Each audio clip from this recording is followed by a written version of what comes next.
Take a girl and a guy, and they fall madly in love and form a family. Sprinkle in some counseling degrees and a doctorate, a dream of transforming relationships as we know it. And 20 years later, we give you power couple Dr. Ray and Jean Ketkodian. And this is their podcast, Couples Synergy.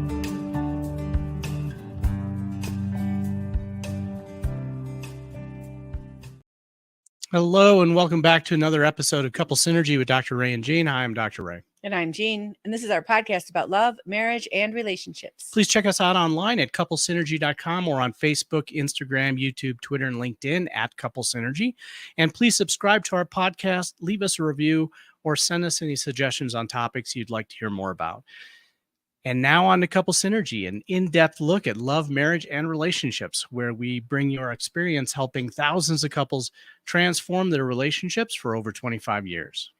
You know, everyone says you should work on your relationship, but nobody teaches us how. So we've created this podcast to teach people what they can do to create the relationship they've always dreamed of with the partner they fell in love with. On today's episode, we welcome Seth and Autumn Gale. Seth is a multifaceted individual whose journey embodies resilience, determination, and triumph. He is an author entitled Strength Beyond the Shadows, an accomplished ultramarathon runner, BJJ athlete, and a U.S. Army combat veteran. Seth and Autumn, thank you so much for being on our podcast today. Hey, thanks for having us. I appreciate you guys and appreciate the little introduction. So, yeah. Yeah, that's great. And then Autumn, this is the first time doing a podcast, yeah? Yes, it is. No? Hopefully it'll be fun. Yeah. So, we want to get into your story, Seth, it's a very powerful one. And I think it's something that can really impact a lot of people out there that might be struggling alone. But before we get into that story, why don't we talk a little bit about the two of you guys? How old are you? What do you do for a living? And how long have you been together? Well, I'm 29, soon to be 30. And I work in the construction industry. So I've been in the construction industry now for the last 3 years since I've been out of the Army. So I'm an estimator at a commercial construction general contractor. And that's what I do professionally. In my free time, I run a lot, train a lot, do jiu-jitsu, run ultra marathons, like you had said, and then husband, father, and that's me in a nutshell. Yeah, I am 28. I mainly stay at home with our two kids. I'm also a personal trainer part-time at a local gym. And then I do CrossFit in my spare time as well. We've been together 7 years, April 12th. Great. Can you tell us the story of how you met? Well, we met on Tinder. Yep. So she's my Tinderella, and he actually refers to me as that in his book. So that's funny. I don't know if you guys are familiar with Tinder, but it's like based on physical attraction. You either swipe right for yes or swipe no. So we both swiped right on each other, and then you're able to message each other once you do so. So that's kind of where it stemmed from. Yeah, and to that, I actually messaged her on her birthday because she had just turned 21, and this kind of goes into the story between me and her, because I was driving a Nissan Altima at the time, which to me, because of how I grew up, I was like, this is a nice freaking car. And it's like, to me, it was a big car. And so I offered to DD her and her friends.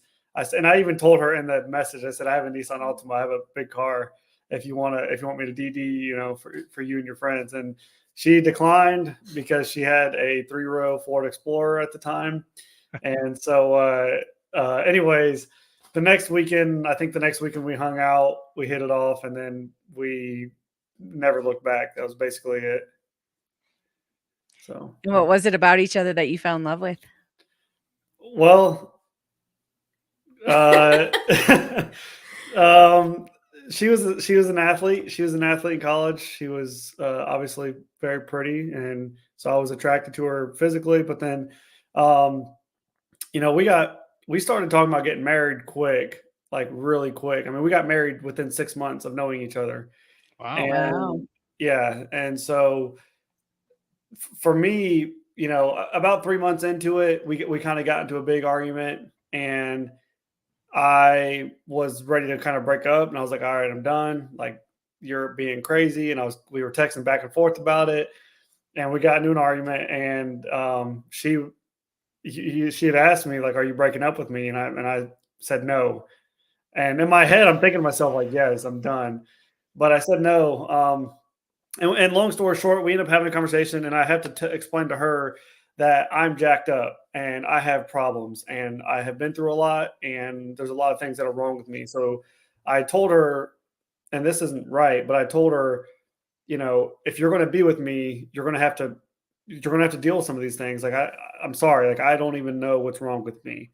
And truthfully, I don't remember her flinching or even like thinking about it, or even, it wasn't even like a thought. It was just like, okay. And so that, coupled with when I went to go meet her family, I pulled up to her house for Christmas, and I was just like blown away. I mean, big house, pool in the backyard, like the things that I remember are very materialistic initially, but it just are material. But the reason why I point these things out is because I never even realized that she came from, money per se, so, or that her parents had money. It never dawned on me until I met her parents and I saw their house, and I figured it all out from there. So the combination of things where she didn't flinch. And then, like I said, when I showed up, and I'm very good at reading people, and I never picked that up. And so the humility, or the down to earthness, I was like, oh wow, this is kind of crazy. So yeah, those kind of things, kind of make you maybe appreciate somebody a little bit more than what I had in the past. So, not to mention, she's the first girl that I ever actually dated. So, called a girlfriend or dated, multiple times or whatever, went out. So anyways, that's my reason. Yeah. I think for me, I did have a boyfriend before Seth. We had dated for about 5 years, and well, Seth, and he made me feel special from the beginning, like even when we first started talking. And I never had that with my previous relationship. And my previous relationship, he just lacked motivation, I guess. And Seth was in the Army, like he had a career. He was always like wanting to go out and do things. And I think that was something that kind of pulled me into him as well. And then he made me feel special, and he's nice to look at as well. So you guys got married within 6 months of meeting each other. Like, what did you say? Secretly? Yeah. Oh, let's hear that story. Secretly. Oh, let's hear that. Yeah. Well, yeah. So when you're in the Army, so I was going to PCS, which is permanent change of duty station. I was leaving Fort Stewart, where we were at, and I was going to Fort Bragg. And the only way she can come with me is if we're married. Like, that's it, And so a lot of young, dumb soldiers marry the first pretty girl that they come across. And then it ends up in this like train wreck of a marriage, and you got 3 kids, and then you get divorced, and it's whatever. So, but so we got married so that she could, I say that so that she could come with me to North Carolina. Obviously, we're still together 7 years later, so there was something more than that. But that pressure of like being apart kind of drives that into getting married. And so we didn't tell anybody. I don't have a relationship with my parents. So looking back on it, I did not have the wherewithal to really understand the gravity of the situation of being married and getting married. So we did it. We didn't tell anybody. And like 7 months later, we do a photo shoot, and we basically announce it on Facebook saying that we eloped like 6 months ago. And, her parents are, I would say, very traditional. So they were not happy. And yeah, I get a phone call from Dad, and Dad's yelling at me, and we get into an argument on the phone, and it's like an FU, well, FU two, and we were butting heads for quite a while. And that is this story of, we got married and just started running on our own. And Autumn, why did you choose that? I knew that he was going, and I knew that I wanted to go too. And I guess I was kind of okay with all of the things that would happen after that. I just knew that he was the one and that I wanted to follow him. I didn't want him going without me. Did you think your parents would try to stop you? Yes, they did. They did try. Once they found out, they did try. And I mean, we definitely feel bad about the way that we went through all of that. And I think there is not necessarily a regret on us getting married, but the way that we did it, I think we both kind of agree that we should have went about it a different way. Especially now that you're parents. Yes. Yeah. Yes. Well, that was the thing, is I didn't understand the like I said, the magnitude of like getting married and like a wedding, and like how important those things are to people. Cause I don't have that. I never had that. I never experienced that. And I didn't realize that until, probably within a few years ago. So a lot of these, like, that's the thing with Autumn, is that she's got a full family. I don't. So a lot of these like family dynamics, it's taken me a long time to like learn and understand. So it's that was part of me then. I was just like this young, dumb kid. And I was just, if you told me no, like I was going to do it. If I knew that there was some sort of edge to it, I'd say, all right, let's do it. Like this might. So Seth, you didn't really have to consider family or extended family and what their opinions were going to be. That's right. Okay. And is that the reason why you went into the Army, is because of that lack of that family support? Yeah. I mean, I had a really bad upbringing as a child. And so, I joined the reserves when I was in high school, because you could do that back in, I don't know if you still can, but I joined the reserves in high school, and I thought that was like the Army. I thought I was like going into like the infantry and full time. Like I didn't know. So when I got out of high school, I was still in the reserves, and I was about to be homeless because I had no financial literacy. I had no idea what I was doing. I was in college, but I dropped out, and I went to the recruiters again, and I said I need to go active duty, because I never had structure in my life to like teach me those things to set me up as an adult. So that's why I ended up going active duty. Okay. So Autumn, what did you think when he said, "I'm all jacked up"? Truthfully, I didn't know the extent really of everything that he had been through until recently, like a few months ago, when he was like first about to start telling his story. We kind of sat down and talked about everything that he had gone through. I mean, whenever we started dating and we were like a month in, he briefly kind of told me what he had been through, but it was very like surface level. It didn't really get detailed until really about a few months ago. I kind of learned everything that he kind of went through when he was growing up. Okay. So this just has recently come out.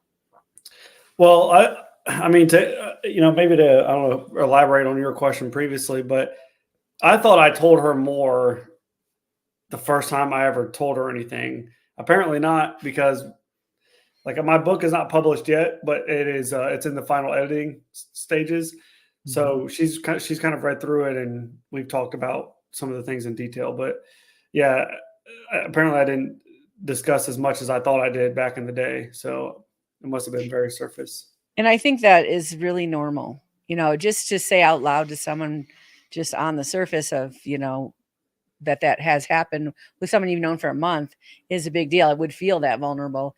And then as you get older and it starts to unfold for you as well, those, it's like when you go through it, you don't even sort of know what's happening until you're on the other side of it and looking back and going like, wow.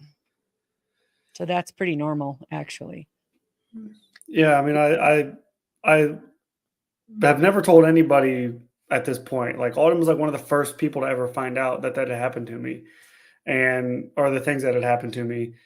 And for some reason, I just felt like maybe it might've been like a defense mechanism of like, get away from me. If I tell you this, maybe you'll run away from me and realize that I'm jacked up and you don't want to be a part of this. So it's hard to say, because that was 7 years ago, but For the sake of our audience, can you talk a little bit about, what had happened to you and kind of what, how you brought that up with Autumn? Yeah, so I'll kind of cover it at high level, and then if there's any other questions, you guys just feel free to shoot. And I'm an open book at this point. I'm pretty comfortable with my story. So, my father, he almost killed my mother when I was 2 years old. So he stabbed her behind the ear and nearly kills her. So he goes to prison. So I grew up without a father. And when I was about 5 years old, my mom, she was raising 3 kids, me and my 2 sisters, and due to that, we were always in different babysitters' houses. There was a lot of instability, always moving all over the place.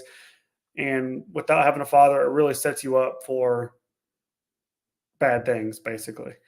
And unfortunately, I would be molested when I was 5 by a babysitter's son. And so that happened. I do remember like reporting it or saying something about it, but nothing really, no punishment ever happened. As a matter of fact, I would still go back to that house. And I think once I reported it, it stopped. That only happened a couple times. And it was more of like this kid exposing himself to me, touching me, making me touch him. And that was it. Then a few years later, about 9, 10 years old, my mom, she had always smoked weed and she had always drank a lot. And those were like pretty normal things we would see in the house. But when I was about 9 or 10, things just like something happened and it just escalated to where she was physically abusive to the point where she's close hand punching me and my sisters in the face. And I mean, just like beating the hell out of us. And then I tell people the physical things were bad, but the emotional response is what's truly, in my opinion, like the damaging part of it all. So, for example, my mom, when she would, one time she beats me down in her bed, in her bedroom with a board. She hits me across the back a few times with it. And as I'm like laying on the floor crying, she says to me, like, get the fuck out of here, go to your fucking room. And so at 10 years old, I was like looking at my mom, like crying and just torn apart that she just, hit me with this board. And now she's responding like that, versus, some love and compassion. So the emotional scars are really what bothered me. And then, excuse me, sorry. And then as around that same time, about 9, 10 years old, my mom, she meets a pastor of a church who eventually gets her into crack and cocaine. So now she starts getting into heavy drugs. And at the same exact time that happens, I meet a grown man, an older man. He's about 30 years old. I meet him through one of my friends. And so I had a friend who lived around the corner from me, introduces me to this old man. And basically this man would start to molest me and sexually abuse me for the next almost 6 years of my life, every single weekend. So Monday through Friday, I was dealing with my mom, her abuse and drugs and seeing drug abusers coming in and out of my house every single day. And then Friday night, Saturday night, I was being molested by this man. And by the time I was 12 years old, my mom was taken away from me. She was arrested right in front of me. That's a whole like long story I could talk about, but she was arrested. I watched her get taken into the police car and drove down the road, and she's gone. And my grandparents take me in a few months later. But by the time I was about 12 or 13 years old, I had experienced every sexual act you can have with somebody, with this grown man. Right. So, yeah, I mean, everything that you can do, every like experience that you should have with your partner or whatever, I had with this old man by the time I was about 12 or 13 years old, to the point where he eventually rapes me at 13 years old for the first time. And that whole night was obviously traumatic. But I tell people, when that happened to me, I remember sitting in his bathroom on his toilet, and I'm like trying to get everything out of my body because I'm just torn apart. I'd already gone through all this craziness in my life, and I just didn't understand why it was happening to me. But that was like that was it. Like I'd already been suicidal for several years at this point. Talked about that a lot and dreamed about it a lot. But this was like the last straw. I could not handle it anymore. And yeah, I just remember sitting there thinking to myself, like, this is it. My life is over. I probably have HIV, AIDS, some sort of disease. I can't tell anybody because people are going to ask me why I haven't run away, why I keep going back to this guy's house.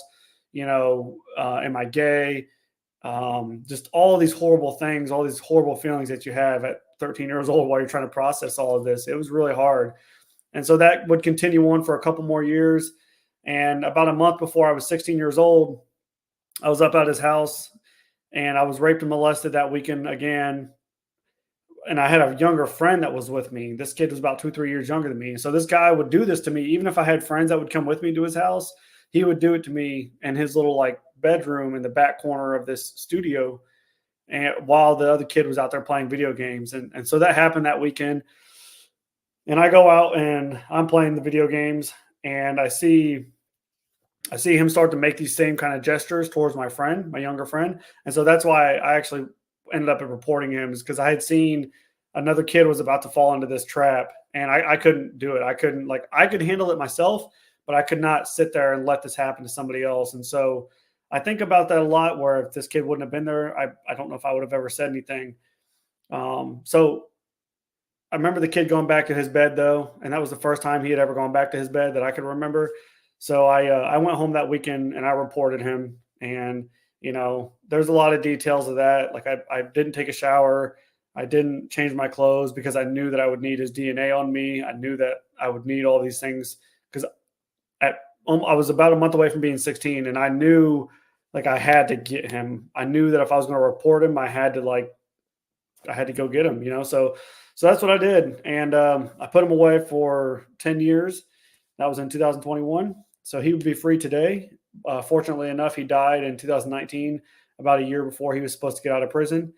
And, but yeah, when I reported him, I just moved on with my life at the time. I mean, looking back on it, there was a lot of things that I was doing that were because of what had happened to me. I just didn't realize it at the time, how much it affected me. So I tell my story now in my book, and then as a motivational speaker, to let people know that when something happens like traumatic or something tragic happens to you, it's very important that you heal immediately, because it just, if you don't, it becomes this like demon that lives inside of you and it's just waiting for you to have a bad day and then it ruins your life. So anyways, I say all that because as a teenager and as a young adult, I just had a lot of bad emotions, bad behaviors towards people. And I could have fixed a lot of that had I just gone through a formal healing process, but I never went to therapy. So I graduated high school, I joined the Army, and then, I think I was 21 years old, probably 21 when I met Autumn. And that was the extent of my childhood. And obviously there's a lot there to unpack, but yeah. Yeah, there's a lot there and a lot for victims out there that may be going through this as well, to kind of learn from. We know that the process of reporting and going through that part of victimization is pretty traumatic in of itself. and so for you to go through that without much support or any support and not to have any type of formal healing or resources to help you heal after that must have been very lonely and, very isolating for you to go through that.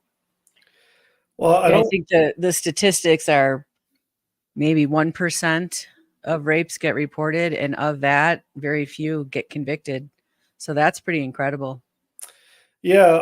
I've come across a lot of stats as of late, which, to your point, I've I think it's like 1 in 10 who are molested or abused as a child report. So there's 9 of them out there that are not reporting, not saying anything. And, I don't know that I was so lonely. Like, honestly, I think about when I reported him, I kind of was just like, I don't have any plans this weekend because I had already been through so much. I feel like my mind at 15 years old was conditioned that like, it was just another day. Like, it was just another bad day that happened. Mm-hmm. And, I felt very free maybe at first. I was kind of just like, okay, like I don't have any plans this weekend. Now I can go hang out with friends or people in high school, things like that. The things I talk about where I didn't realize it was affecting me was I was very sexually motivated. So anytime a girl talked to me, I was just like, oh, like we're going to have sex. We're going to have sex. We're going to have sex. So I had this like extremely high drive, and I didn't feel like I was gay. I didn't feel like I was trying to prove myself or anything. I felt entitled, where if I was nice to a girl, that means that and if she was nice to me, that means that she either wanted to have sex or she owed me sex.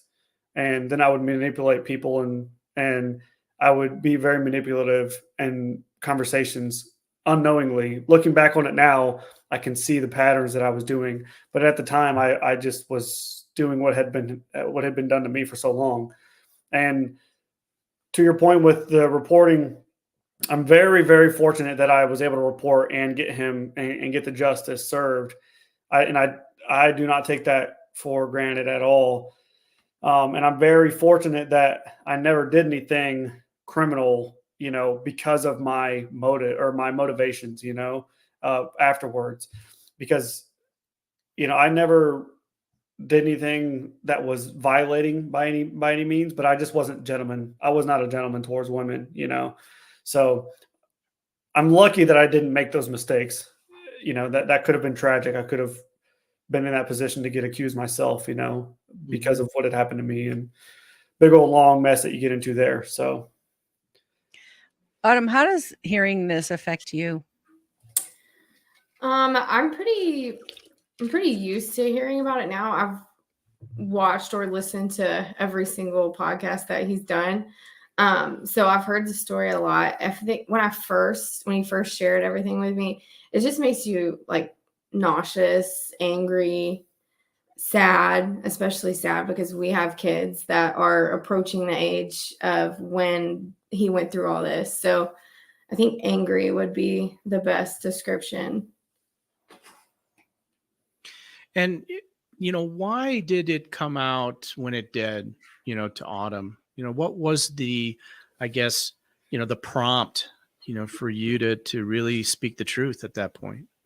Well, so the first time when I thought I told her more, I think, I don't know if it was like a defense mechanism initially when we first started dating, where I was kind of like, get away from me. And like, we're spending every moment together. I'm not comfortable with this. Like, I want change. I want something else. There's like love there. Right. And I'm not okay with that. Like, it does not feel good to me. Like, that love is not good. So initially it's probably a detractor trying to get her away from me. But, lately opening up has been about the healing. And I've done a lot of great things in my life, and especially in the last 7 years or so. But being a husband has been like the bottom of my totem pole. And I think when we first started dating, it was at the top, like, because you're in that puppy dog phase. But then for a long time, I started to like project all of these feelings that I had on Autumn. So when we went to Fort Bragg, right, and we got married, we go to Fort Bragg, and then I have to train all the time. And then our daughter is born. Well, every time something would happen, I would push it on Autumn, and I would say, like, you asked for this. I told you I was messed up. You asked for this. If I go on a training rotation, you asked for it. You married somebody in the Army. You asked for it. And then I went to Afghanistan, right? And then Autumn is obviously alone by herself for 9 months with the baby. And every time something would happen, it's like, well, you asked for it. I told you I was messed up, and you want to talk to me. And, this is all on you. You have to own this. And as of late, I've come to realize, like, that is just such a turd of a move, because I've gotten some recent like counsel with a good friend of mine, and we've kind of discussed these things and talked about it, and talked about like the duality of a relationship between a man and a woman, and how these different things are. So because of all of that, I recently have decided that, like, if I can put all of these other victim mentality things away and handle them and own them, why can't I do it in my marriage, which is what I've focused on doing now for the last couple months, which is really, even something as simple as hugging my own wife is painful to me. and I can't do it. And so even Autumn will say to me, like, why can't you hug me? Or why can't you say this? Or why can't you be nice? Or something as simple as that. It's hard to explain, but it's very painful for me to do because it just doesn't feel good to feel that kind of love. So um, that was a long-winded answer, but I started listening to podcasts about 6 months ago. And when I listen to other people's stories, they all have different stories. Like very few people have the same story as me that I've listened to anyways that talk about it. So I've listened to like war veterans and alcoholics, addicts, and people who have lost their entire families and all of these other different traumatic situations that have nothing to do with me, but in their healing journey, they go through the same problems that I have gone through. No matter what they've gone through that was traumatic, they had problems with their marriage, their friends, their family. And what shifted was them talking and going through a formal healing process. And so when I heard all this, I thought to myself, like, okay, a couple things. My story is going to help somebody else heal then, because if all of these stories are helping me, my story will help somebody else. So I started telling my story, but then also it helped me realize that once I start telling my story and start focusing on healing, my marriage will do better, and my relationship with, my kids and my in-laws and these other people will be better. Yeah, we've done a couple podcasts, with several people who have gone through similar situations as you. Sandy, I'm thinking of Sandy, Mhm. who wrote the book "Let Me Pray Upon You," and then also Deborah, Mhm. who she talked about her story as well, as her father was a pastor.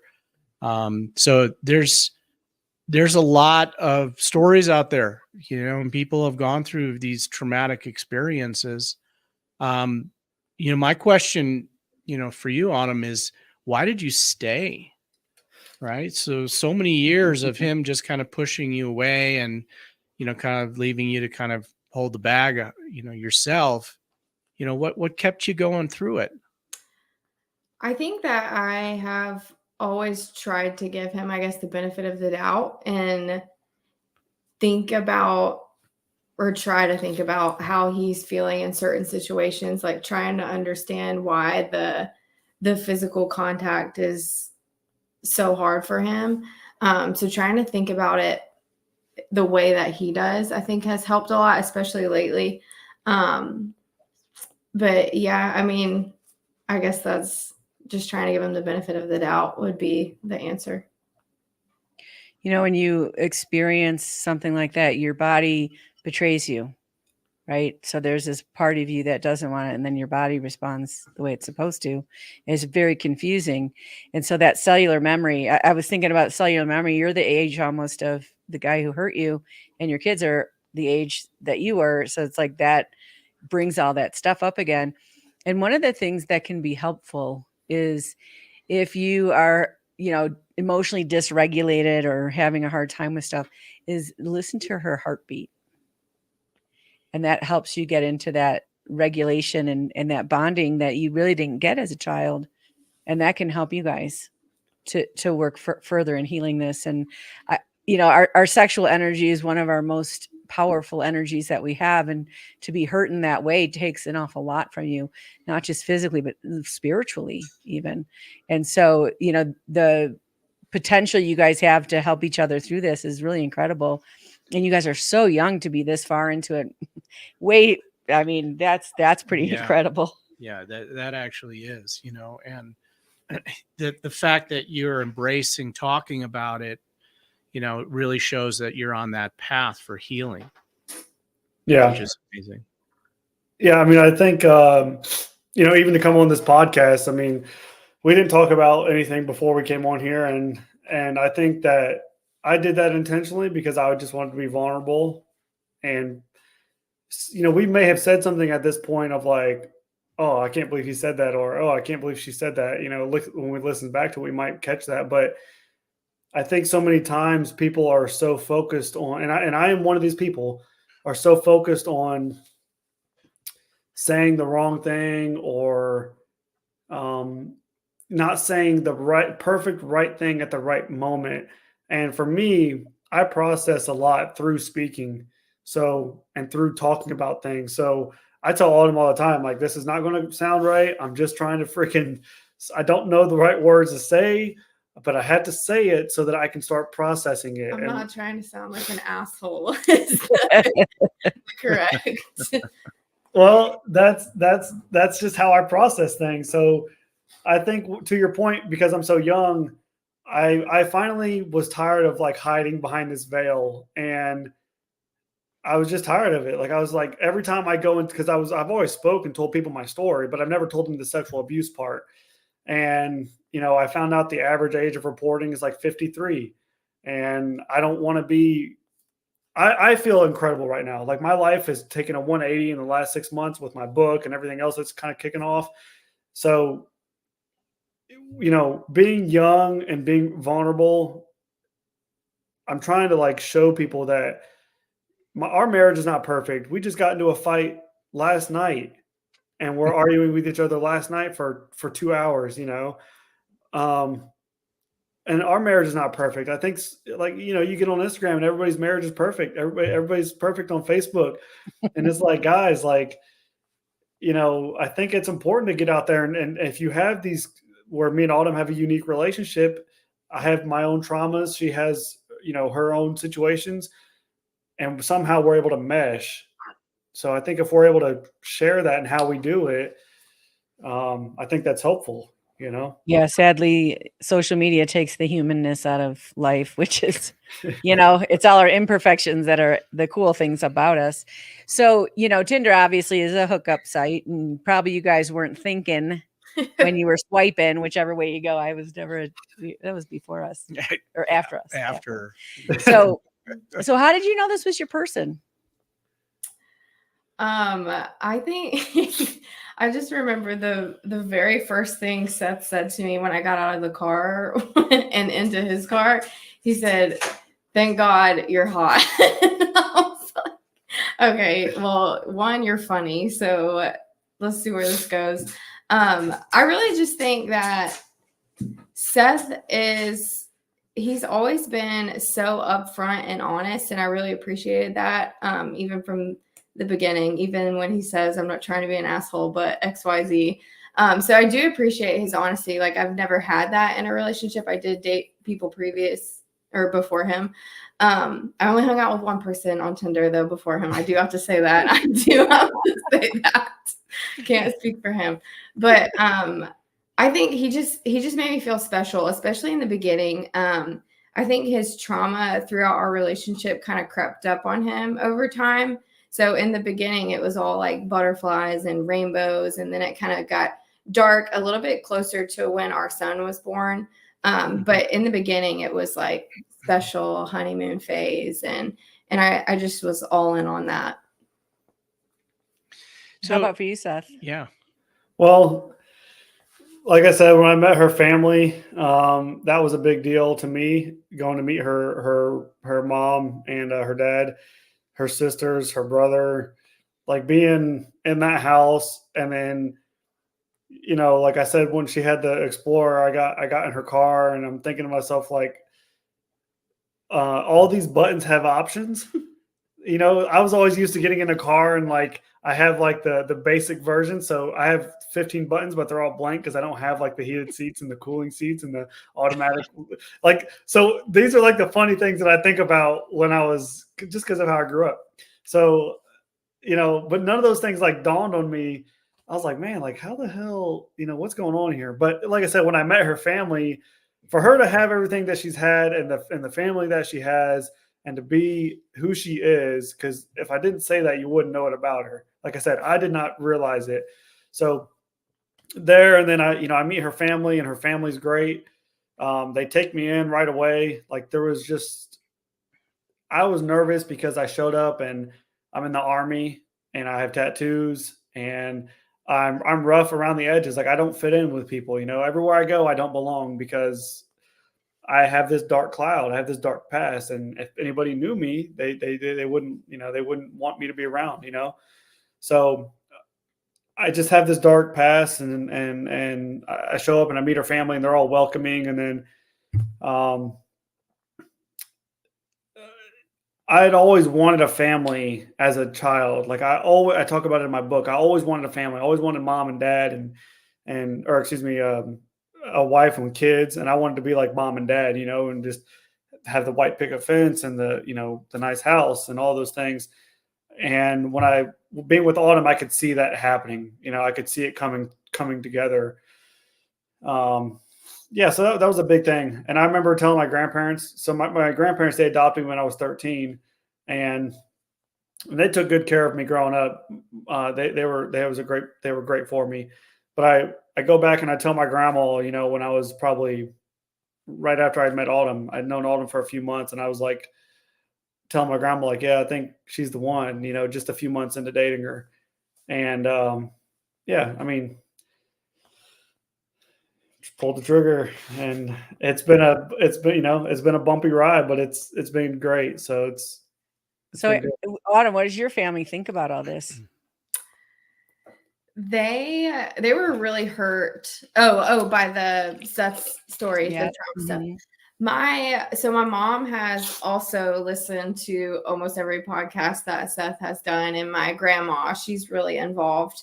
And she's also I think she's got like one or two more to do. So they're all very supportive. My dad's also listened to some of them. They didn't know until recently that he had gone through all that. I mean, I told them because we would go on family vacations and stuff, and when he was kind of going through it really hard, he would be kind of standoffish, and I kind of tried to explain to them without telling them, all of the details that wasn't my place to necessarily go into, that he had been through XYZ and he just needs a minute. He just needs a minute because it's like family time. And he wasn't really necessarily used to all that.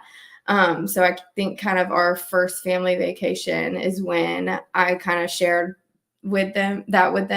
And I mean, they were sad. They were heartbroken, angry, the kind of the main emotions that a lot of people have when they find out what somebody went through like that. It's terrible. It sounds like your family's been through a roller coaster as well, right? In the beginning, taking them in, and then you guys got married right away, and then they're angry about that. And like, how did they come around? When I got pregnant. Actually. Yeah. So we didn't speak for a few months, and rightfully so. I mean, if we could go back, we would have done it differently for sure. But I called my mom one day and I said, I am pregnant.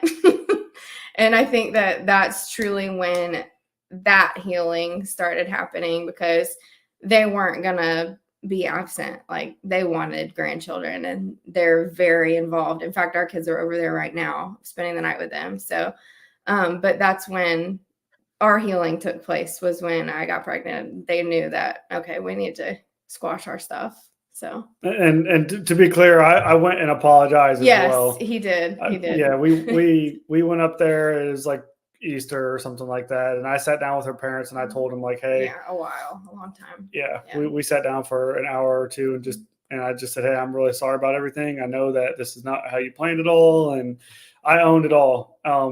Which that whole situation was very opportune, like that timing, because when she was pregnant, that's really when I like took over my life and really started fixing everything about me. We were $60,000 in debt, and our daughter was going to be born in like 3 months, and so we had a bunch of problems like stacking up, with the debt, the family relationships, my own personal problems. I was a terrible leader in the Army, so I started to like really own a lot of the things in my life and start to create a path towards, success. And one of those things was going there. And even if I didn't agree that everything was all my fault, I just told them, hey, I'm sorry about this. And I really was sorry about it. So we're all good now. And how long was that period of time from when you got married to having your first child? We got married in April of 2017, and then Brooklyn was born July of 2018. Yeah, so a little over a year. Okay. Well, let's just say hi to grandma and mom and dad, and Yeah. really, really awesome, support in helping the healing of this. And, as therapists and helping people through this, therapists can help so much, but family can help tremendously to be accepted, especially when you're completely vulnerable and show them who you are.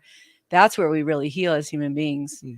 So awesome for your family. And to have that acceptance within your relationship as well is greatly healing, right? Because as a partner, it's a really hard story to hear.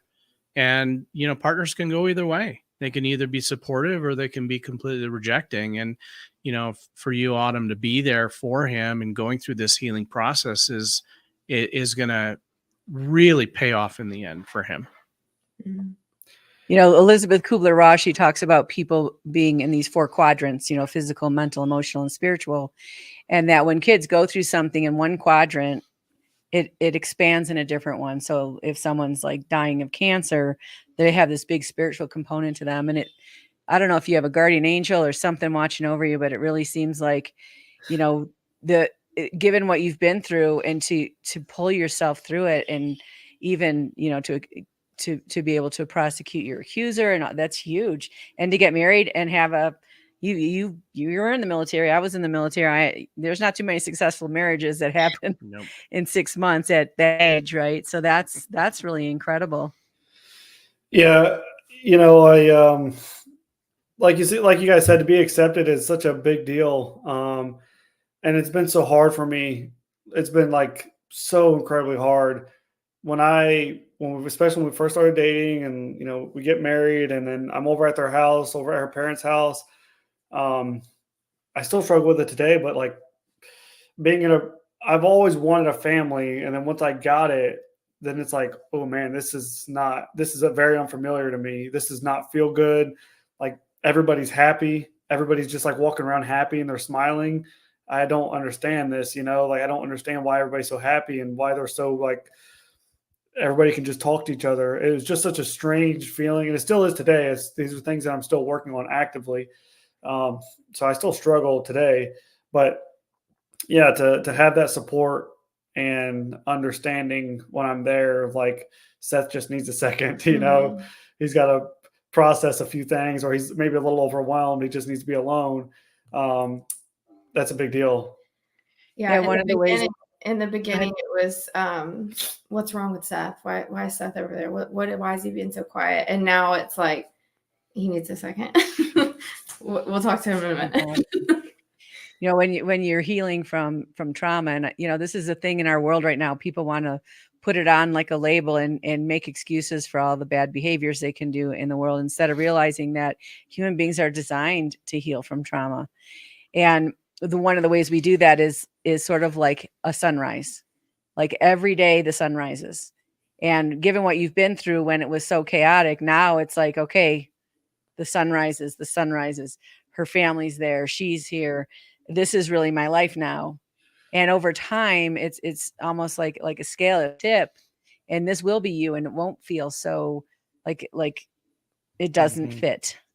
But it's very early, very early. Right. Because you've learned to not trust happiness and not trust love, because what you learned was the opposite of that. And that became normality. And so you're almost in a way reprogramming and redefining, what it means to be happy and what it means to love, which is an amazing, amazing journey that you're on here. And the fact that you're able to do this together with Autumn is almost a miracle, I would say. It is. It is. And I've heard many times after telling my story to some of these people that I've talked to, they're just like, how did you survive? How are you not an addict? How are you not an alcoholic? You've never gone to therapy. Like, how did you not fall into any of these traps? And I don't know, truthfully, I don't know how I ended up getting so lucky, but just to kind of, not to beat a dead horse, but with the importance of like the family thing and just being happy. One of the unfortunate things that I've dealt with and that I've heard from other people now is that when you experience something like I have, even when I go on vacation, right, with her family, it's a great time. But then I'm like, man, like, then I look at my kids having fun. I'm thinking to myself, like, man, if I could have been 5 years old in a beach house, 6 years old in a beach house, or one thing that breaks my heart is when I see her dad interact with my kids, I'm like, oh my gosh, like if I could have been 6 years old, 7 years old, 8 years old, and had family gatherings, and like my dad was or my grandpa was coming up and giving me a hug and holding me and loving on me before he leaves. Like I look at those interactions, and that's the really sad part about going through so much trauma is that every time something good happens, it just takes you back to a bad place, because you miss that, or you never got to experience that. And so, it's like a weird, not jealousy, but this weird feeling that you get when I see Autumn interact with her dad. I'm like, damn, like, It's contrast, right? you want to be happy, but You only know what you knew, and now you see this other side, and you're going, well, this is actually how it's supposed to be. Yeah.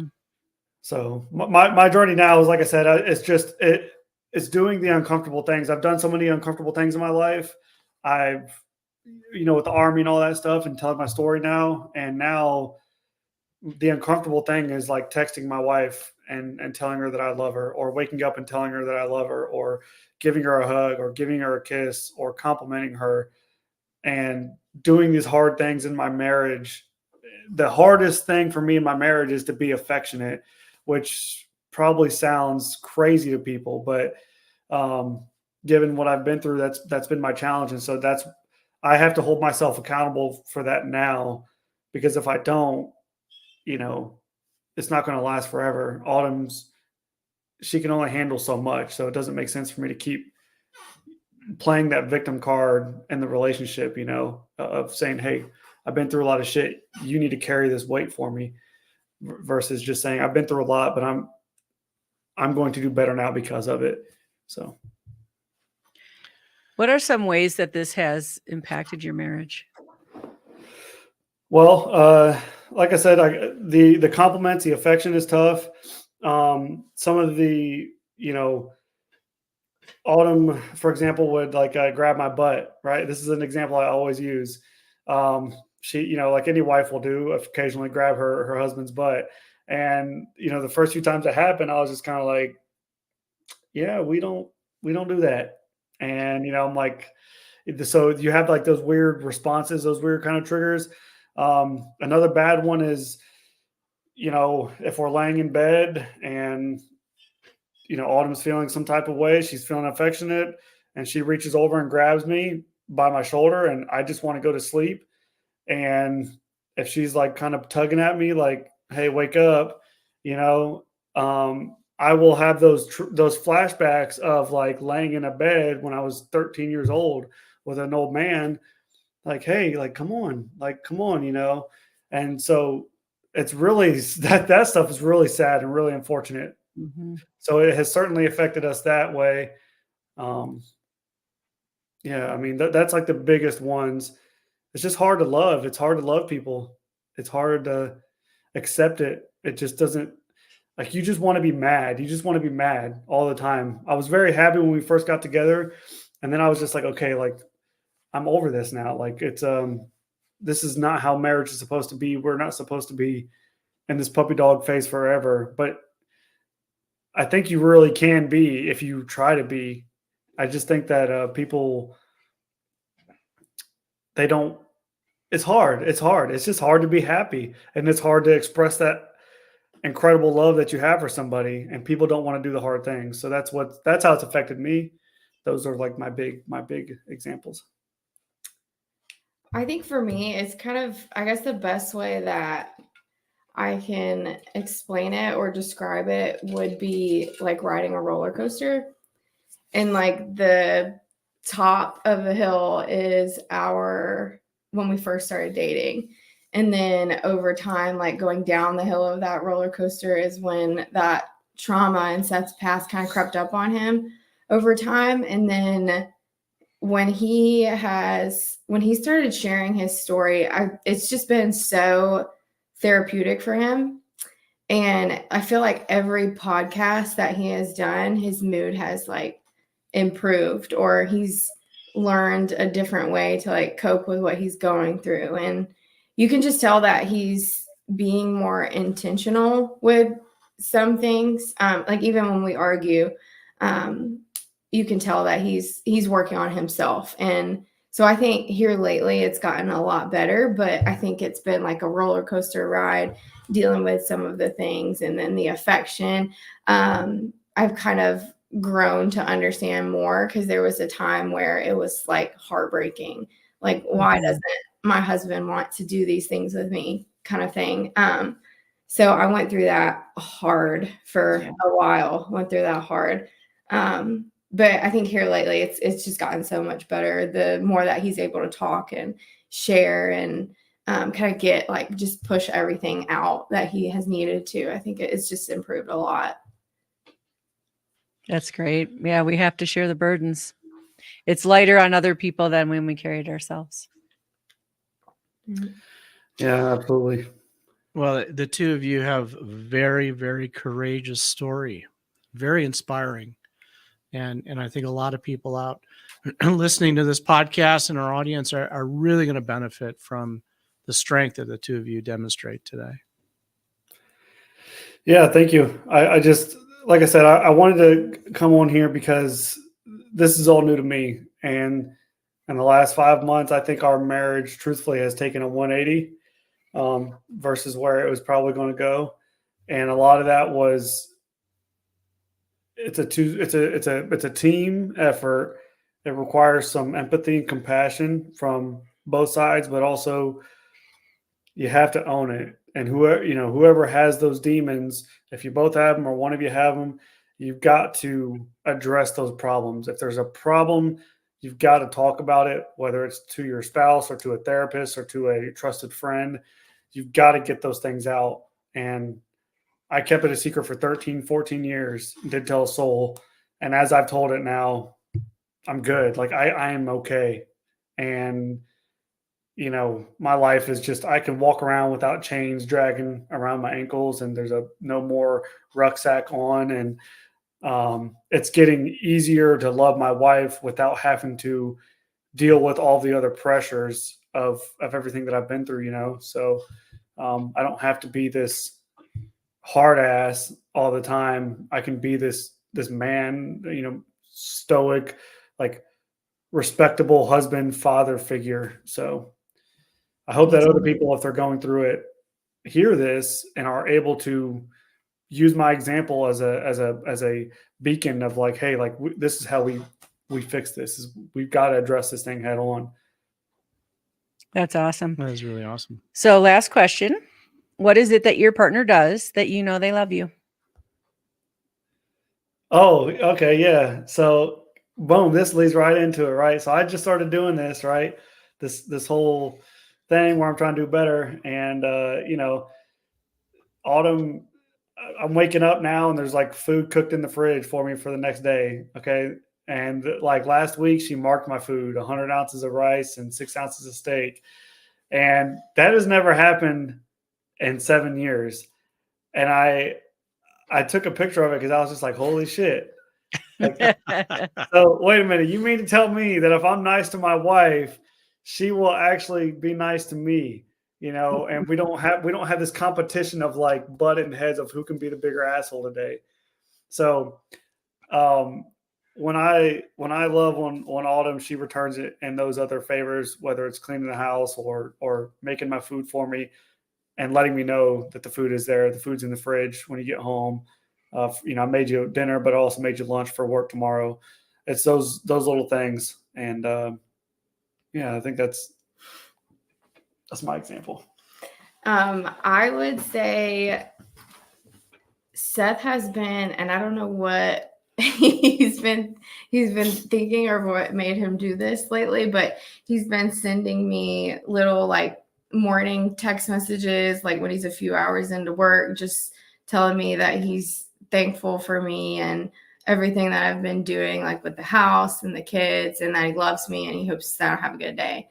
Because we went through a while where that was never a thing. And here lately, he's done that at least 3 to maybe 4 times a week. And that just like immediately puts me in a good mood and makes me feel special again, going back to the making me feel special thing that I felt when we first started dating. So that would be mine.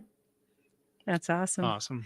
You know, people have been sharing their stories since the beginning of time to bond, heal, and to grow. And we hope that by you guys sharing your story, it's enriched your lives and the lives of our listeners. Yeah, absolutely. Yeah. Thank you guys. Thank you all for having us. Yes, thank you. I want to thank you, Seth and Autumn, for being on our podcast today. I want to thank all of you for joining us on our podcast. Our passion is in helping couples and people have happy and healthy relationships. And this podcast gives us a fun way of bringing our knowledge and expertise to you, our listeners. For all of you listening, please let us know how you enjoyed the show. If you have any questions, comments, or topic suggestions, please email us at contact@couplesynergy.com. For more information about Couples Synergy and our programs such as Relationship 101, the home study course, the next Couples Relationship Enhancement Weekend, and our premier couples coaching program called Couple to Couple, look us up online at couplesynergy.com. And if you know someone who could benefit from this episode, please download it and share it. And thank you for listening. Until next time, synergize your life and synergize your love. You have been listening to Couple Synergy with Dr. Ray and Jean Ketkodian. Couple Synergy was recorded, edited, and produced by Dr. Ray and Jean Ketkodian. Voiceover and music entitled Breathe and Let Go was recorded and composed by Gina Gonzalez.